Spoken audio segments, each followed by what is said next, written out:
Si Emilio Aguinaldo ay pinanganak noong March 22, 1869 sa Kawit, Cavite. Siya ang pinakabatang anak sa kanilang pamilya at lumaki sa panahon ng kolonyal na paghahari ng mga Espanyol sa Pilipinas. Sa kabila ng kanyang kabataan, ipinakita ni Aguinaldo ang kanyang katapangan at determinasyon na mag-alsa laban sa mga mananakop.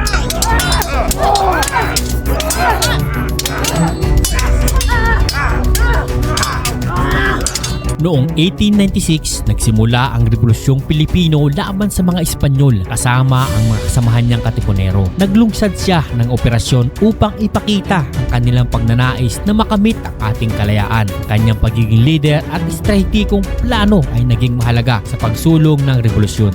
Ngunit ang pinakamaimpluwensyang sandali ay naganap noong June 12, 1898. Sa araw na ito, sa kanyang tahanan sa Kawit, Cavite, idineklara ni Emilio Aguinaldo ang kalayaan ng Pilipinas mula sa mga Espanyol. Ang deklarasyon ay naganap sa harap ng isang bandila na siya mismo ang nagdisenyo, ang bandila ng Pilipinas. So mga ponyo, andito na tayo. So makakasama natin si Lolo Antolin Bolivar na isa siyang tour guide at halos maraming nalalaman patungkol sa nilalaman nitong bahay. Saan dito unang binagayway ang ating bandila ng Pilipinas. So samahan nyo kami at alamin natin at para marami tayong malaman dito ng mga kasaysayang nangyari noong nakaraang panahon ng ating unang presidente na si General Emilio Aguinaldo. Tara, pasok tayo. Magsimula tayo rito sa bahaging kanan ng bahay. Opo. Ang unang paborito niyang sport ay bowling. Kauna-unahang bowlingan sa Pilipinas. So ito po. 1920. Okay. Ang pangalan, duckpin lang po. Kasi during that time, wala tayong automatic na bowling. Original po to. Okay po. Hanggang ngayon natitusid na para pag may mga dumalaw na ibang mga bisita, makikita nila. Sila po ay namamanga sapagkat si Aguinaldo po ay may bowling. Wow. Ayan. So ito, tara, silipin natin, tingnan natin to. So ito yan. So kung makikita nyo rito, ayan, ito yung pinaka bola. Ito daw yung kauna-unahang bulingan sa Pilipinas. At mahaba. Ito mahaba. Ito yung mahaba talaga. Wow. So napakatagal na pala nilang bowling na meron dito sa Pilipinas. So tayo, tanong ko lang, ano po itong nandito? Ito pong basto, nung mag-opening kami nung 2015, binigay kay dating Pangulong Aquino. Ang tawag rito, Bara de Mango. Replica lang po to. Okay. Ang basto ni Aguinaldo, makikita natin mamaya doon sa kabila, pag-ikot natin. Okay po, sige po. So replica lang pala. Ganda ng loob. Grabe, nakakamiss yung loob. Napakaganda. Dito siya ng tawag rito po ng proklamasyon ng ating dambanang Opo. Emilio Aguinaldo. Okay. So mababasa natin dito, talagang meron na puok ng proklamasyon ng kasarilan at ang damba ng general ni Emilio Aguinaldo. Wow. So kung makikita nyo dito, Yung mga po nyo, ayan. Sabi nga tatay, ito po ay mga libro. Hindi, ito yung mga caption na about Cavite. Opo. Ang pinaka-original na yamang likas nila tahong Talaba. Galyo ng mga Kastila. Opo. Yung mga lumang simbahan na tinayo ng Kastila sa iba't ibang bayan sa Cavite. Nakalagay pala dito. Opo, ito yung koridor. Opo. Doon. Oo nga, dito pa yung koridor, ano? Ito yung mga panahon ng Kastila. Opo. Ito yung tulisan. Ito po yung mga asyenda ng mga praile. Ito po yung anting-anting ni Aguinaldo. Ha? May anting-anting po si... Makikita natin yung kabuuan mamaya pag ikot. Totoo po? Totoo po ba talaga yan? Opo. So talagang totoo Yung pala mga- yung anting-anting. Mga patron dito sa simbahan. Okay. Ito po yung wikang salita ng Caviteño. Chabacano. Ayun. Okay po yung original. So grabe. Nakakamangha yung mga nandito. Halos lahat talaga ng kasaysayan.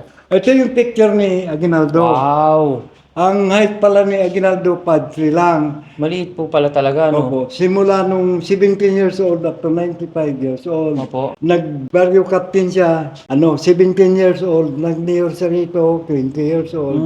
Nag-presidente siya, 30 years old. Wow. Napakaga... Kung naalala ninyo, nung Pangulo si Aguinaldo na 30 years old, nung may halal siya ng mga Pilipino, ang unang Malacanang natin ay itong bahay niya. Kasi nung time na yun, wala pa tayong Malacanang.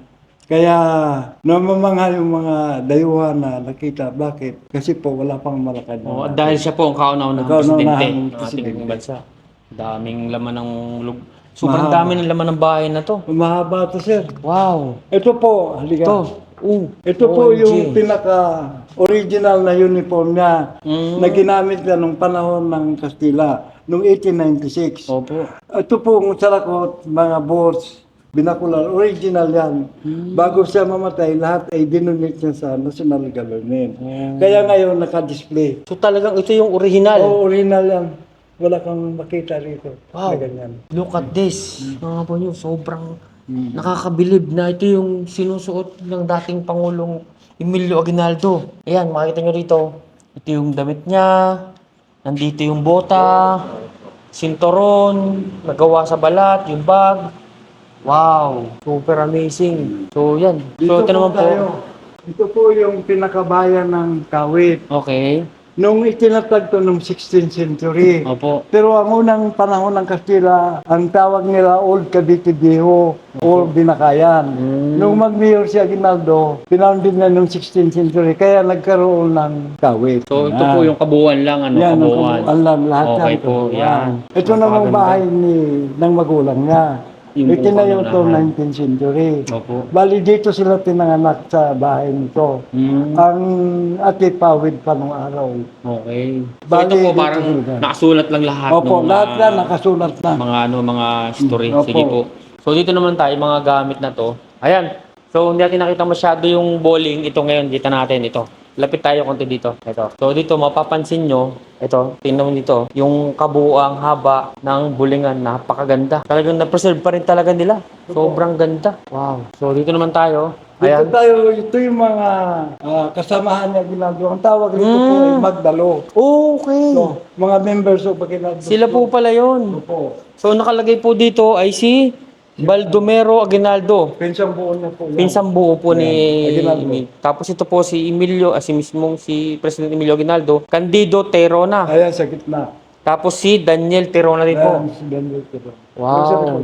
Okay po. So ito po hindi po pwedeng pasukin talaga. Hindi tayo. Bawal po talaga siya, ano. Pero grabe. So ito, mga po nyo, yan, mapapansin nyo dito, itong mga nandito ngayon na tinatawag pala silang mga Magdalo. So, 4 sila na nagtayo nitong Magdalo. So, ito palang Magdalo na to, nung unang panahon pa, meron na talaga. Na kahit hanggang ngayon, meron pa rin tayo naririnig Ito na po Magdalo. Ito po sila lahat Ito talaga. lahat sila. Ito Okay. naman magdiwang para kay Bonifacio. Oh, ayan. So, ito. Ito yung mga grupo ng Magdalo. Grupo pala sila ng mga Magdalo. So, yun naman magdiwang, mga grupo. Meron din po mga Magdiwang Oo, Council. Okay po. Wow. So sila, kasamahan po sila, Ni katuwang ni Bonifacio, yung mga Magdiwang. Alright. So ito, parang TV ah. Ito po yung Ganda. diorama. Oh, Battle of Binakayan. okay po. November 11, 1896. Ito yung unang panalo ni Aguinaldo laban sa Kastila. Kastila po. Opo. Ito yung mga Kastila, ito yung mga Pilipino. Ganda. Tingnan nyo. Tingnan nyo to. Ang gandang tingnan. Na para kang na totoong pangyayari na nandito lahat nakadetalye. Yung tsura. So ito po si Pangulong Emilio Aguinaldo. Tama po ba? Tapos yung po yung nasa labas, yung po yung mga Mga Kastila, Kastila. yung sa kabila po. So meron silang bakuran dyan na ginawa para sangga. Wow. Para kang nanonood ng isang telebisyon. Napakaganda. Tapos Tres po, Cavite. nung panahon ng Kastila, November 11, Opo. ito po yung Battle of Socope. Ito yung tulay na makikita nyo pagpasok dito sa Cavite. Okay po. Dito namatay si General Edelberto Evangelista Oh. nung panahon ng Revolusyon. Grabe tayo. Alam niyo lahat yung mga kasaysayan. Ano? Ito po yung sword na nakuha niya kay General Ernesto Aguirre nung maglaban sila sa Imos. Bali nahulog to, nakuha niya dahil nung makuha niya, nagulat siya dahil ang paggawa nung ginawa sa Toledo, Spain, kapanganakan niya, 1896. Wow. Kaya personal niyang ginamit. Yung una niyang ginamit, itinabi niya doon sa kabila. Mamaya makikita natin, pag-ikot natin. So dito mga po nyo, tingnan nyo to. So Ayan. dito may nakaukit na The Toledo 1869. Ganda nung espada. Ito po talaga yung original. Oh, original yan, sir. Wow. So ganyan pala yung mga itsura ng espada nung unang panahon. Ganda na, ipipreserve talaga nila. So ang tawag po sa kanya is Aguirre Sword. Aguirre sword. Okay po. Wow. Sige po, tuloy po tayo. So, Ito dito po naman. yung original map ng Cavite. Mm. Ang gumuhit dito, Kastila. Okay po. Kaya po, ito yung Sanglipoint. Nung panahon ng Kastila, Dinakayan o Cavite Viejo. Opo. Ito ngayon yung unang nakatatak sa Kawit. Ngayon, nung mag-mayor siya, naging Kawit na po. Okay. Yan. Una, ito na mga nobilita, Rosario, Santa Cruz. Bali po, ito yung mga original na kung saan nakipagbaka laban sa Kastila. Ito namang Bahadya di Manila, nung Second World War II, dito naglaban yung Hapon at saka Amerikano. Amerikano po. Kung saan binumba ng Hapon yung barko ni Admiral Dewey. Kaya nangyari ito Mayo 1, 1998. Grabe yung kasaysayan ng Cavite. Ah, ano? mahaba. Napakaganda. Ito po yung Tejeros Convention, kung saan nagkaroon ng halalan between Aguinaldo Bonifacio. Okay po. Yung building na yan, dyan yan. Pag galing mo rito, makikita mo yan papuntang Silang. Kaya ang nanalo si Aguinaldo. Si Trias ang pangalawang pangulo, si Opo. Kapitan de General, si Director Pangdigmaan, si Wow. Rigo de Dios. Si Bonifacio, naging Director Panloob. 1896. Sobrang tagal na. Napakatagal ng panahon. Grabe. So, halos lahat talaga ng informasyon. Ayun, nandito na lahat. Nakasulat. Okay po. So, tayo ito, tanong ko lang, ito po bang mga litratong ito yung Ito mga mga original? litrato nito, original po yan. Original na Ang picture ginawa po yan? nila, nila production na lang. Oh. Kasi may original silang. Ito po yung Port San Felipe. Okay po. Ito yung kasama ng Sangli Point. Oh. Yan yung pagpasok mo sa Sangli, madadaanan mo yan.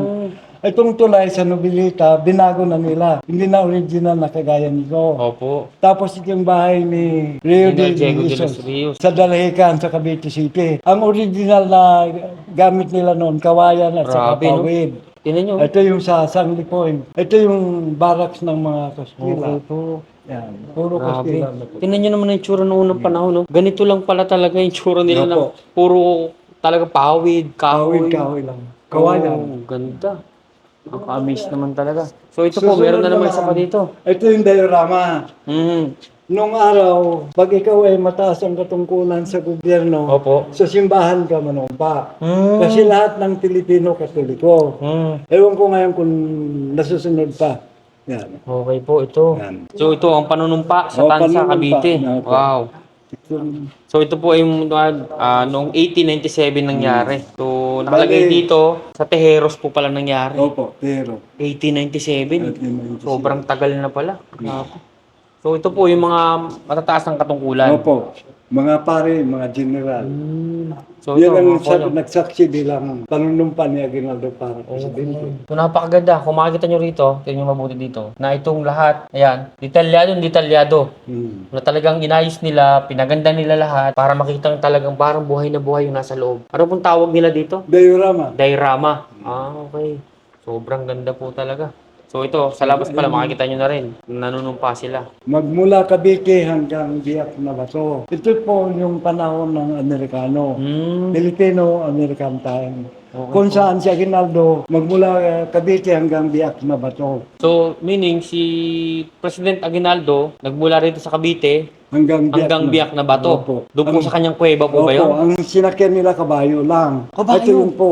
Ito. Wow. Ito yun. Oh, Ito si Aguinaldo. opo. Susunod, ito po yung cave na kung saan sila tumigil. Biak na Bato po ba to? Opo, sa Biak na Bato sa San Miguel, Bulacan. Okay. Kung saan pinatakas ni Gregorio si Aguinaldo, siya bali ang napatay ng Amerikano. Wow. Talagang nagsakripisyo Tapos, pala siya, no? Nung sa Hong Kong, doon niya na-meet si Julian Felipe. Doon niya pinakompose yung national anthem. Pagkatapos noon, doon niya dinesign yung Philippine flag. Nirecall niya si Marcela Delfina Lorenzo para magtahi.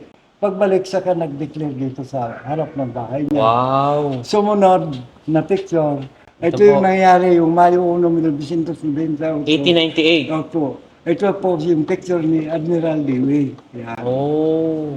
Po. So ito Kaya po, ngayon, nung unang tawag dyan, Dewey Boulevard. Ngayon, ang ginawa ng gobyerno, para maalala si Manuel Rojas, Rojas Boulevard. Ah, okay. So, Dewi pala talaga ang kauna-una ang Original pangalan. Dewi Boulevard. Kasi siya yung talaga nakipaglaban. Tapos, ito yung bomb shelter. Okay. Ito yung takasan nila nung panahon ng Oh. gera. Ito yung tunnel. Mga po, tingnan nyo to. Kaya lang po, yung tunnel nag-collapse na. Kaya mayroon ng tubig. Okay Ang po. pinaka-main door nito sa second floor, family dining table. Wow. Inopen lang to para makita ng bisita. Ang ganda. Mamaya, pag-akyat natin, makikita natin yung lamisa doon na daanan ng Okay po. pababa sa... So, ito makikita nyo rito. So, ito yung parang bomb shelter nila. Ito yung bomb binobomba. Diyan Panahon sila ng tumatakas. Kastila, diyan sila pumupunta. So, talagang kailangan pala talaga. Pag may gera, ay meron talagang bomb shelter talaga. Wow. Ito po yung pinaka-replika ng bahay ng magulang niya. Ah. Sa likod po, ayan yung original kung saan siya Aguinaldo pinanganak, kung saan siya nag-declare ng independence. Yun Wow. yung picture. Ito po talaga yon. Opo, yun na. Ito bali para pag may gustong mag-picture dito sila. Okay po. So, talagang kinuha nila. Kaya sir, mabuhay. Mabuhay ang bansang Pilipinas Yeah. para sa ating kalayaan. Grabe, kinikilabutan ako. Hindi po, So, ito po. mga original na mga Wow. ni Aguinaldo. Okay po. Sumunod, ito yung mga couplings niya. Ito yung amulet niya. So, ito po yung sinasabi nila sa damit Opo, sa dati. damit, sir. Ganda oh. Hmm. Sobrang ganda ng pagkakagawa. Grabe, siguro halaga nito, mga ano na to. Sa sobrang tagal na. 100 years na. Antik na. So, Ito ito po. yung amulet niya. Ito yung agimat niya. Totoo po ba? Sa Cavite, popular dito ang agimat. Totoo po Kaya po talaga? siya meron. Opo. Ang pinakadasal ito, Latin. Kasi pag walang dasal, walang Bisa. epekto, walang bisa. Kaya pala ang Cavite, maraming may anting-anting. Opo. No? So, ito, tingnan nyo. Lahat. Ngayon lang ako na si Emilio Aguinaldo pala ang magpapatunay. Talagang totoo pala yung Opo, anting-anting, opo, no? Wow. So, ito, lahat ito, puro anting-anting ni Emilio Aguinaldo. Wow, grabe. Talagang may dasal pa talaga. Opo. OMG. So, totoo Ito pala naman talagang po, anting-anting. yung vlog na alaala ni Aguinaldo, kaya ngayon lang dinisplay po dito. Ah, Original vlog yan. sandaan taon na rin po ito. Opo, 100 years na po yan. OMG. Wow, grabe. Nakaka-miss talaga makakita ng mga bagay na Tapos, inaabot ng 100 taon. ito po yung pinaka, ano niya, life-size picture ni Aguinaldo. Ah, ito po. Opo. Okay. Ang edad na yan, 50 years old. 50 years old na po sila dito? Parang bata pa eh, no? Opo. Oh, Ito ganda. yung mga sinulat ng Memories of the Revolution. Okay po. Ah, so ito. Wow. Yan. So itong libro pong ito, Handwriting niya, siya po talaga nagsulat yan. Ang ganda ng sulat. Spanish version. Acta de la Proclamación de la Independencia del Pueblo Filipino. Wow. Ganda. Yan, Itong makikita bahay, dito. Ito na po yung pangalan buong niya na sa bahay. Pilipino. Nakaka-miss talaga na sobrang ang sarap malaman yung mga nangyari patungkol sa ating kauna-unahang presidente talaga. So, Ito po, during American time, ito po. ito yung part ng Cavite.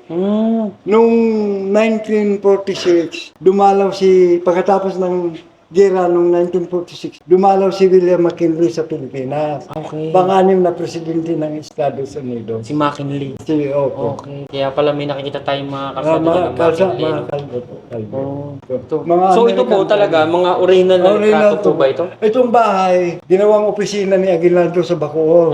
Ang may-ari nito, mga Cuenca family, ayaw lang nilang ibigay sa gobyerno. Okay. Kasi wala daw silang bahay. Ah, wow. Sir, ito yung Mount Sergan. Wow. Ito yung ginamit ng mga Amerikano na pag ginagamit nila, nilalagyan ng powder. Tapos ang ginagawa, sinisiksik nila. Tapos, bali one shot lang. Yan. So, natapos ang gera, Kinuliksyon na ng ito po ginagawa. yung mga ginagamit talaga. Opo, Ng mga unang original na Pilipino. gamit na una. Opo, Amerikano. Ito yung sword na ginamit ni Aguinaldo nung makalaban niya si Aguirre. Gawa bali rito sa Cavite. Kita nyo, mabubutas na yung sisira na talaga. Ganda. So dito, makikita natin yung mga baril. Ito, original na baril to. Hindi ito yung mga replika. So talagang ito yung baril na ginamit talaga. Wow. Sobrang ganda talaga. Nakaka-miss lang na makakita pa ng mga ganitong bagay na ginamit pa ng 100 taon na lumipas. Dito pa rin. So, sobrang sarap na makakita ng mga ganito. So, tayo, saan po tayo? Ito, may mga Sumunod, dito. ito po yung mga gamit na ginaldong sapatos. Hmm. Ito, gawa po ng Pilipinas. Opo. Walang imported dito. Ito po ay gawa ng Antibasius from Caloocan, Oh. Teodoro family. Wow. Na. So, ito po, meaning yung 100 taon na rin po Yeah, ito. mga 100 kapatid. years na po. Kung nabubuhay si Aguinaldo, 154 years old na po. Yung sapatos niya. Grabe. So, ito, makikita nyo dito lahat. Lahat yan. Napakaganda ng mga sapatos. Espadrille. OMG. So, talagang nung unang panahon pala, talagang magaganda na rin yung mga Opo. ginagamit na sapatos. Ano po? So, ito po, Ito yung traveling kit niya. traveling kit. Opo, pagka naglalakad siya, may puntang lugar, baunan niya po. Nakukonvert sa table po to. Original po ba to? Original po to. Ito yung pinaka-folding chair. Okay. Ito.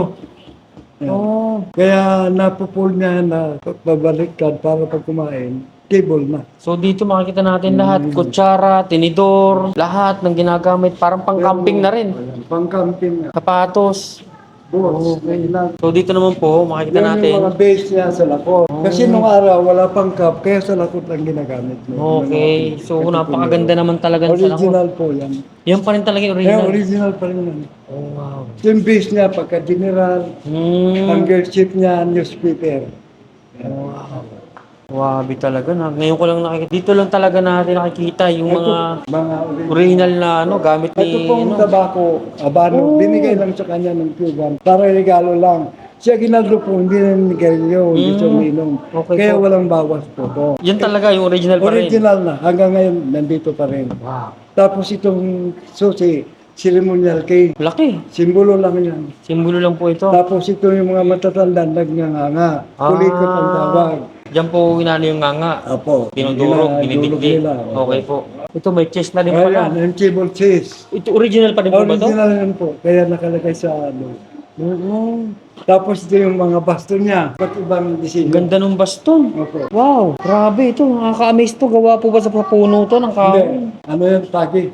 Oh, Buntot ng tagi. buntot po ng pagi. Opo. Wow. Ito yung ginagamit niyang pang-okasyon, pang-pupit.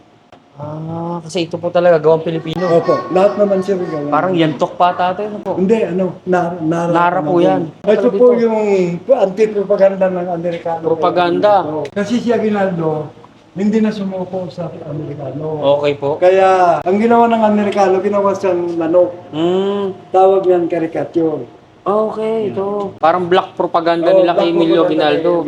Ito yung batong inupuan niya nung mahuli siya sa talangan sa Dela. Dinala po pa rin talaga dito. Inuwi na yun po. Nung mahuli siya ng Amerikano sa talangan sa Dela, noong March 23, 1901, dito siya nagsimulang tumakas sa Pangasinan, sumakay ng kabayo, paabot dito. Grabe, ilang araw po yun? Nakarating siya 1 year bago nakarating dito. Isang taon? Opo. Kasi bawat bayan nagtatagog sa rito. Kaya hindi siya nahuhuli. Okay. Kaya nung panahon ng labanan ng Pilipino-Amerikano, hindi sumuko si Aguinaldo. Nakikipaglaban pa yung kasama niya. Na sumuko lang ang Pilipino nung mahuli na si Aguinaldo. Okay po. Ang umuli sa kanya si Frederick Ponstan, isang American soldier lang. So talagang Tapos, nung mahuli siya, dinala siya sa Malacanang. 5 days pinauwi na siya rito dahil wala silang naikaso.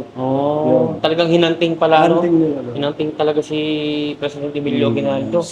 Wow. So ito po ba yung mga original na litrato pa rin ba? na picture. Ganda.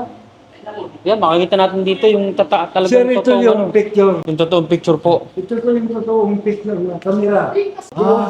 San Francisco, California. 1913. So lahat po na nakikita nating picture dito, Original yan. ito po yung ginagamit nila noong unang panahon. Opo. Ito yung tinatakpan ng itim Opo. para mag-flash, hindi magkakaso.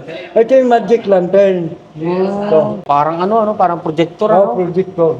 Ganda. Kaya meron kami rito dati. Kaya lang problema kasi mga bata. Opo, nasisira, no? Ganda. Wow. Talagang makikita niyo yung ganda ng Tapos ito pong mga spares, kampilan, Okay po. binigay ni Prinsesa Tarhata kay Aguinaldo. Sino po si Prinsesa Anak ni Dato Tarhata ng Hulo-Sulo. Ah, Ginamit ito noong 1896 laban sa Kapila. Ito yung spares, kampilan, Chris. wow. Original lahat po ito. Ganda. Yun yung mga punit niyo dito. Kung makikita nyo, lahat ito ay original, nayari. Napakaganda. Diba? OMG. talagang, tinan nyo, hindi ko ma-imagine na nakakita tayo ngayon ng mga original na gamit ng mga panahon ng digmaan. Na ito talaga, ito yung ginamit nila para makamit lang yung kalayaan natin. Ano po? Grabe yan, oh. Tinatalian lang talaga nila yung talim. Bakal po ba to o bato? Hindi, bakal yan. Bakal din po yan. Steel yan. Wow. Pati ito, sir. Ito nakalagay, oh, mga sandatang pandigma. Weapons of war. Kakabilib. Grabe. So ito po parang hulo-sulo. Opo. Yung mga nagamit po talaga sila May sa ginamit nila. pandigma talaga. So malamang napakarami ng ginawa nilang ganyan, ano? Opo. So yun, ito atang ng Pagka first floor, ano? tapos natin, aakyat tayo sa Sa taas second po. floor. Wow, sige po. Makikita na natin yung buong kabahayan ng second floor. Okay po, sige po. So mga po nyo, tapos na natin yung first floor at ngayon sasamahan tayo ni Tatay sa second floor. Tayo, ano po ba yung meron dito sa second floor? Ito po, pag akyat natin sa second floor, makikita natin yung mga kwarto ng mga anak, kwarto ni Aguinaldo, Opo. yung mga naka-display sa taas, sa ceiling, sa baba. Okay yun. So tara, samahan nyo kami. Akitin natin. ang Akyat taas na ng bahay. tayo. Tara. Bali, original na hagdanan to. Wala, Bali, dito talaga kami paakyat sa second floor. Mm. Kasi yung baba, nung araw, budiga lang. Opo. Ito, Kaya napakaganda. pag akyat natin, makikita natin yung mga kwarto ng anak sa kaliwa. Doon tayo magsimula. Sa kaliwa po. Kaliwa muna. Okay, tayo. Sige po. Wow, ganda. Ito yung pinaka-runway papatungo sa kwarto ng mga anak na babae. Tayo, tanong ko lang, ito po bang mga kahoy na to? Ito po ba yung Original lahat pa rin punara? po. Ito po, kamagong yung yellow nara. Nara. Dalawang klaseng kahoy daw po. Kabagong at saka nara. Opo. Wow, ganda. Nakakamiss yung loob. Yung unang silid kay Christina. So ito po. Ito yung sa bunsong anak niyang babae. Okay po. Tapos yung pinto na yan sa lip wing. Opo. Pagpasok mo, makikita mo may kubita sa lip, may sikritong lagusan paakyat sa tower. Nila ina-allowed yung 7th floor. Hanggang 2nd floor lang tayo. Wow. Lahat ng mga gamit dito original. Ilan po bang lahat ng palapag ng bahay na to? 7 palapag. 7 palapag? Opo. Hanggang second floor lang po yung pinapayagan second na floor mapunta. lang. So ito po ay kwarto ng... Bunsong anak na babae kay Christina. Ah, Nung dalaga siya, ito yung kwarto niya. okay po. Napakaganda. So mga tayo Original dito, lahat yung sa ceiling dito. Lahat yan. puro nara. Sobrang Nara ganda at ng kamagong. kwarto.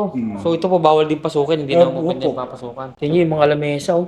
Kamagong. Kamagong talaga. So ito po pangalawang kwarto. Sumunod kay another daughter, kay Maria. Opo. Ito yung sinundan ng bunso. Lahat ng mga picture, mga descendants ni Maria. So ito po mga bagong picture lang oh. Mga apo, Apo na po descendants, talaga. apo. Okay. Yan. Wow, ang ganda. Kanya-kanya silang kwarto. Higher ceiling po to. Oh, ang ganda ng bahay talaga. So kwarto-kwarto pala talaga po talaga siya. Sumunod naman sa panganay kay Carmen.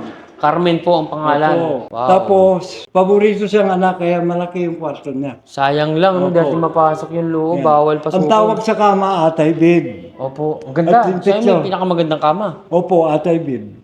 So ito pala yung paboritong anak. Opo. Kaya Kaya ito malaki yung kwarto. Wow. Uso na pala yung mga paboritong anak ng Bali panahon, yung pinto niya, dalawa. Ayun sa kabila. Okay. Isang buo pa pala to. So parang lumalabas na yung kwarto nung isang anak ay dalawa. Opo. Dahil dalawang pintuan eh. Wow. Mga Napakaganda. original lahat yung mga aparador, lahat yan. So kung makikita nyo talaga, lahat original Tapos, pa nandito. Original din po yung bata. Ito, bowl. banyo. Separate yung bowl sa bata. Ganda. Original yan, galing Europe, 1920s. Lahat ng mga tiles, even sa, balcony of sinners. Opo. Ito po, ginamit ni Aguinaldo strategy, pamilya walang magawa. Opo. Dito sila nagtatanggap ng manliligaw. Kaya balcony of sinners. Balcony of Sinners talaga. Ito, balcony makasama. Ito po, Balcony of Sinners. Oh, makasalanan. Super ganda ng lugar. So ito yung pinaka-balcony. Parang gilid po ito, no? Silang tatlo. Pag may manliligaw sir, dito sila tumatanggap. Kaya lang nung araw na yan, pag ikaw ay manliligaw, hindi ka pwedeng gumalaw kasi may nakabantay na sundalo. Mahirap pala manligo noong unang panahon, ano? Opo. Sayang lang, ano? Ang ganda ng lugar. Hindi lang natin mapasok talaga. Bawal ng papasukan. OMG. So nagulat ako kasi hanggang 7th floor pala tong bahay na to. Ang tawag rito medicine cabinet o butikin. Parang Ito yung butika, mga gamot nilang ginamit noong araw. Alam ninyo, si Aguinaldo po noong 1920s, biktima siya ng malpractice sa PGH. Inopera siya sa appendix. Nung matapos operahan ng doktor, nakalimutan nila yung gasa. Ito po yung naiwang gasa. Ito yung appendix. Kaya 13 days, bumalik siya kasi na-infection para operahan ulit para makuha to. Grabe, tinan nyo to. Nandito pa rin nakalagay yung gasa na naiwan dun sa loob ng tiyan ni... Aguinaldo. Mukhang menting-anting talaga to si President Aguinaldo, no? Ayun, Nakasulat nga pala talaga, oh. Appendicitis, 1920 pa. OMG. Talaga pinicturean pa talaga, oh. So ito talaga, lahat yung mga ginagamit na nagamot noong unang panahon. Lahat yan. Wow, hindi ko na to kilala mga pangalan nito, ah. So ito, pansinin yung mga pangalan, oh. May Empleralo, Citrobel, Magnesium Citrate. Iba-ibang pangalan. Hindi ko na kilala yung ibang mga pangalan. Almond Roca. Almond Roca. Opo. Parang yung hindi ko tsokolate. okay, narinig ko po yan, almond. Yung almond. Almond, opo. Okay. So yan, mga pangalan. Philips, Milk of Magnesia. Sakit sa tiyan. Iba-iba. Balad din. Ayan po. Sa tiyan po, ito yung mga gamot. Ito po ba yan, mga herbal o mga Hindi, gamot na rin gamot talaga? talaga. Wow. So hindi na natin kilala yung mga pangalan ng gamot. Itong mga bintana, original pa talaga. Kapis, opo. Wala pa talaga ano. Nung time na yun, wala pang aircon, ino-open nila to. Okay. Tawag dito, bintanilya. Bintanilya ang tawag po. Pag inopen mo to, sir, sa kwarto, i-open mo rin para yung Hangin. hangin in and out. Kahit sarado po yung bintana. Opo. So yun yung way nila para mapalamig yung kanilang mga bahay, ano? Yan. Ang galing. Akatuwa naman. Lilipat tayo sa kabila. Nandun yung sala, kwarto ni Aguinaldo. Okay, sige po. Ito po ay hot rack. Ano po yun? Lagayan ng sombrero. Pero po, ito po ay dinisign ni Aguinaldo. Ito po, pag inupin mo, secret passage leading to Aguinaldo's bedroom. Dati Bali, po, pag dati. inupin mo yan, may tiri sa likod dahil sa kwarto niya. Ngayon, ang ginawa nila sinara. Tapos, So ito po, ano yung po makikita natin dito? master bedroom ni Aguinaldo. Ito po yung pinakakwarto talaga. Opo, yan ang pinaka. Diyan siya namatay sa kama na yan.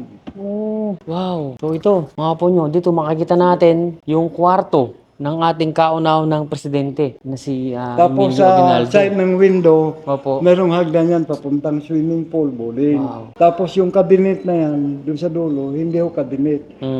Pare, pag tayo na ayaw niyang humarap sa bisita, napasok sa loob para hindi na siya Hindi siya maabala. maabala. Sayang lang, Sa ano? right wing, merong pinto yan papunta sa kusina. Hindi na siya naikot dito. Sayang, hindi natin pwedeng pasukin, ano? Opo, maraming. Hindi pwedeng malapitan.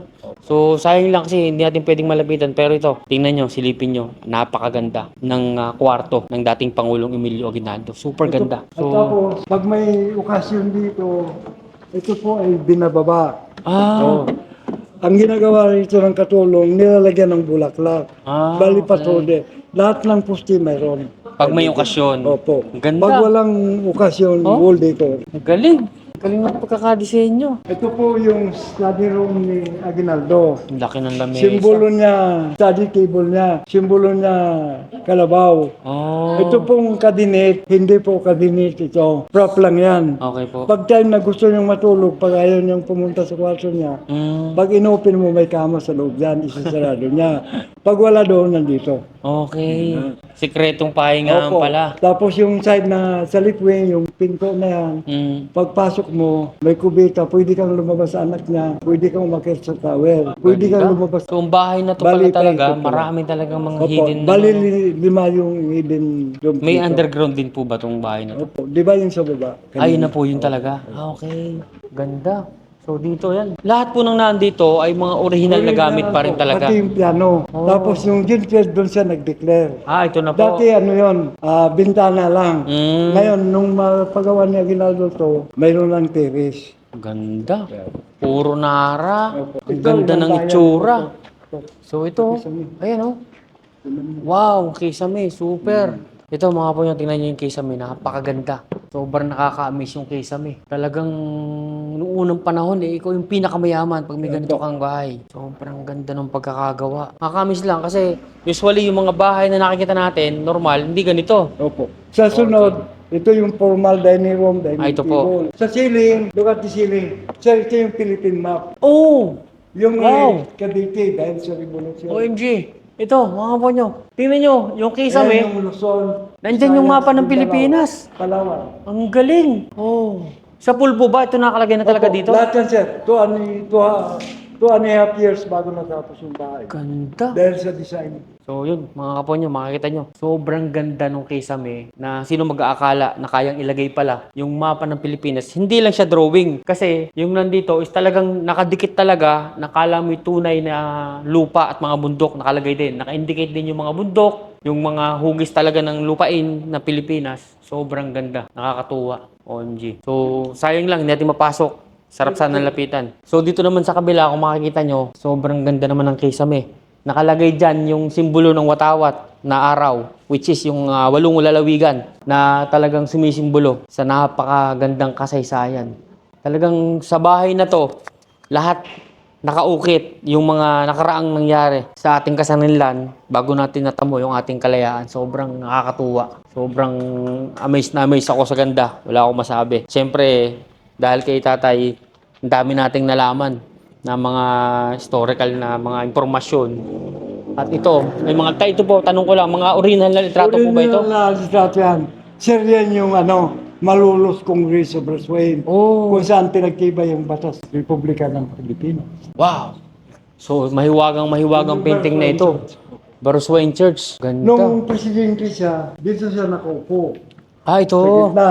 Opo. Tapos yung mga advisor, yung mga members ng cabinet dito. Opo, nandiyan lahat. Kasi ito nga yung dating Kasi ito Malacanang. yung unang Malacanang. Grabe. Alam mo yung humahanga tayo sa mga nakaupong mga pinuno sa panahon ngayon at mga nakaraan. Pero ngayon ko naiintindihan na sobrang laking papel na ginawa ng dating Pangulong Emilio Aguinaldo sa kasarilan kasaysayan ng ating bansa. Sobrang nakakatuwa. Ang sarap pakinggan talaga. Sir, ito yung family dining table. Ah, okay. Yung panahon ng gera, may dalawang guard. Pag umatake yung kalaban, i-remove ng guard yan. Mhm. Yung pinaka-middle, may hagdan yan. Isa-isa ang baba, papunta ron sa bomb Ah, ito center. pong ano. Opo, nakatakip lang yung misa. Oh, wow, ito. Ito. So yan, kung makikita nyo yung lamesa na yan, may sikreto yan. Ayon kay tatay na talagang meron pala siyang daan, papasok doon sa ilalim nitong bahay na pag may kalaban, dyan sila papasok sa loob niyan. Taguan po talaga, sikreto, no? Galing. Super. So Ito yan. naman, sir. Ito yung mga generals of the revolution. Oh. Bali mga picture nila photo. Okay po. Ito yung kasama ni Aguinaldo nung panahon ng revolusyon. Hmm. May picture din si Rizal, si Bonifacio. Nandito po talaga lahat, ano? Dito sila nagpupulong. Ah. Ang tawag rito, veteran soul. Opo. Pag lumabas si Aguinaldo, dito sa galing sa kwarto niya. Ah, ito. Hindi na siya naikot doon. Yan. Ang galing naman ng bahay na to. Talagang organisado, pati mga daan, ano? Opo. So ito daw yung mga, Hindi po. ito yung mga general na nakasama ni dating Emilio Aguinaldo. At ito, may makita tayong litrato dito, ito. Ito, original litrato. Nakasama pa yung mga general nakasama lahat yan. Bacolor, Pampanga daw naganap itong pagkuha ng litrato. Grabe, nakakatuwa na na-preserve nila yung mga ganitong klase ng litrato. Imagine nyo yung history ng ating bansa. So ito po yung palabas na. Opo. Pagbaba natin, makikita natin sa ilalim ng hagdan swimming pool. Tapos yung libingan niya. Ayun ang agreement niya nung mamatay siya, nung bago i-donate niya. Opo. Dito siya ilibing sa likod bahay niya. Wow. So after nating maikot yung buong bahay ng ating dating Pangulong Emilio Aguinaldo, ay pupuntahan natin dito pala nakalibing talaga yung libi ni dating Pangulong Emilio Aguinaldo. Pupuntahan natin dito sa likod bahay. Tara, samahan nyo kami. Pagbaba natin dito sa ilalim ng hagdan, Opo. ito yung pinaka-indoor pool niya. Tapos, ang wish niya doon sa ilibing, Sa likod. sa likod bahay. Okay, so tara, Kaya puntahan makikita natin yan. Puntahan po natin. tayo. Puntahan natin tayo. Oh, Ito yung pinaka-swimming. okay. Wow. So ito pala. Malalim din, ano? Napakaganda. So yun, mga kapo nyo. Dito siya nakalibing. Okay, so puntahan natin yung libingan ng ating dating Pangulong Emilio Aguinaldo. So tara, puntahan natin to. So ito mga kapo nyo, makita natin dito. Yung libingan. Ito na. Ito po ba isa pool ganito na itsura? Opo, O binago? Ito na talaga binago yun. lang, opo. Nung nilibing siya. Hindi, nung mag 100 years, bali dinago nila. Nilagyan. Dati, granite yan, granite pa rin. Granite lang, okay. Sige po. So, makita nyo dito nakalagay. Emilio Aguinaldo, 1869 to 1964. So, diyan siya pumanaw. So, tanong ko lang po, ano po ba yung talagang dahilan ng pagpanaw ng dating Pangulo Emilio Aguinaldo? Ang dahilan lang po ay sa katandaan na. Katandaan na talaga. Grabe. Napaka daming pinagdaanan ng ating dating Pangulo. Tatlong revolusyon, una Kastila, Hapon, Amerikano. So, ikutin natin yung pinakapuntod ni dating Emilio Aguinaldo. So makikita nyo, kumpleto na yung ano niya, puntod niya na halos puro granite na. Ayan, talagang selyado at isa para sa akin, isa ito sa isang makasaysayang libingan na dapat pahalagahan ng mga Pilipino dahil itong nakalibing dito ay ang dahilan kung bakit tayo nakakatamasa ng kalayaan ngayon dito sa ating bansang Pilipinas. So sobrang bilib ako na nandito kasama na natin ang kauna-unahang pangulo ng ating bansa na si President Emilio Aguinaldo, na tingin ko talagang ito ang taong totoong nagmamahal sa bansang Pilipinas. Ito mga po nyo, ayon kay tatay, bukod sa napakagandang bahay, ay may mga interesting na structure na ipapakita siya sa atin dito sa paligid ng bahay ng dating Pangulo Emilio Aguinaldo. So tara, puntahan natin. So tara, tay. Simulan natin yung kanyon. Kanyon, Ito okay. po iniwan ng Kastila bago sila bumalik ng Espanya. Original Tapos, po ba to? Original po yan. Kanyon talaga? Opo, 1896 yan. Ginamit. So ito po, makita natin ngayon dito, may bala pa sa loob. Opo, para hindi masira. Totoong bala po ito? Oo, totoo yan. Wow, ito mga po nyo, may kanyon dito na original na kanyon talaga. Napakaganda. Oh, tibay din. Ito po ay pamana ng mga Amerikano. Hindi, Kastila. Kastila po. Iniwan po Iniwan na talaga. nila rito kasi nagmadali silang umuwi Umalis sa po. Espanya. Okay po. Tapos susunod natin puntahan, Mm. ito yung manual washing machine nila. Oh, Pag naglalaba yung katulong, naglalagay ng tubig sa may apoy. opo. Pag May apoy? Opo. Pag kumulo yung tubig sa bon, ihuhulog yung maruming baro, saka pa ikutin. Oh, Manual washing machine. ang galing. After na matapos, dito nilalagay, dito nila binabanlawan. So, ganun po yung paraan ng paglalaban ng Opo, unang panahon. steam ang paglalaba. Okay, steam. So, tara po. Akit mo na, sir. Puntahan natin, tara. Wow. Maglaba ka. So, kung makikita nyo, ito yung sinasabi ni tatay na dating washing machine nung unang panahon na nilalagyan nila ng sabon, tubig, dito nilalagyan ng gatong. Ayan, paapuyan nila para kumulo yung tubig sa taas at pagkulo, tsaka nila ilalagay yung mga maruruming meat. So, steam ang tawag nila sa paglalaba. So, ito, tingnan natin. Wow, may tubig pa rin po pala hanggang ngayon. Okay, so dito pala makita mo, bakal yung gitna. Yung parang may kawa dito, tapos siya yung nagiinit ng tubig at nandyan yung mga damit. Ganda. Nakakatuwa naman. So yung pala yung way ng paglalaban nila noong unang panahon. Hindi kinukusot, walang washing machine, talaga steam. Wow. At dito, after daw nila maglaba, dito daw nilalagay o binabanlawan yung mga damit na may mga sabon. So, kumpleto. Imagine nyo, ganun yung way na paglalaba, which is malayong-malayo na sa paraan ng paglalaba natin ngayon. Sobrang nakakatuwa. Nakaka-amaze yung yung istorya. Patungo tayo sa tatlong pergola. Po. Simbolo ito ng tatlong lalawigan. Ito po ay dinesign ni Aguinaldo. Para malala yung una, ito yung Luzon. Pangalawa, Bisaya. Okay. Sa likod, Mindanao. Ah. Yan ang simbolo niyan. Tapos pag may programa siya, may event, yung mga guest niya diyan nakaupo, yung mga audience dito. Okay. Yun na. So meaning ito, mga po nyo, tingnan nyo rito. So ayon sa sinabi ni tatay, ang tawag nila is tatlong perkula na sumasagisag sa Luzon, Visayas, Mindanao. Imagine nyo nandito may simbolo pa rin na sumasagisag sa bansang Pilipinas. Ganun talaga yung pagpapahalaga ng ating dating Pangulong Emilio Aguinaldo. Luzon, Visayas, Mindanao. Kaya may star yan, sir. Grabe. Kaya ito, mapapansin nyo rito, ayan. So meron dito nakalagay na star na sumisimbolo. Alam niyo naman yung watawat ng Pilipinas natin. Merong star yon. So ito yun. Talagang binibigyan talaga ng halaga ng ating dating Pangulong Emilio Aguinaldo. So napakadami nating natutunan kay tatay sa kasaysayan na sa akin din, ngayon ko lang din nalaman na ganun pala kalaki yung bahagi ng ibinigay ng ating dating Pangulong Emilio Aguinaldo sa ating kasaysayan. So ito yung mga impormasyon na dapat nalalaman ng mga kabataan ngayon para mas malaman nila at mas mabigyan ng halaga yung sakripisyo at paghihirap ng ating mga sinuunang tao, lalo na ang ating dating Pangulong Emilio Aguinaldo.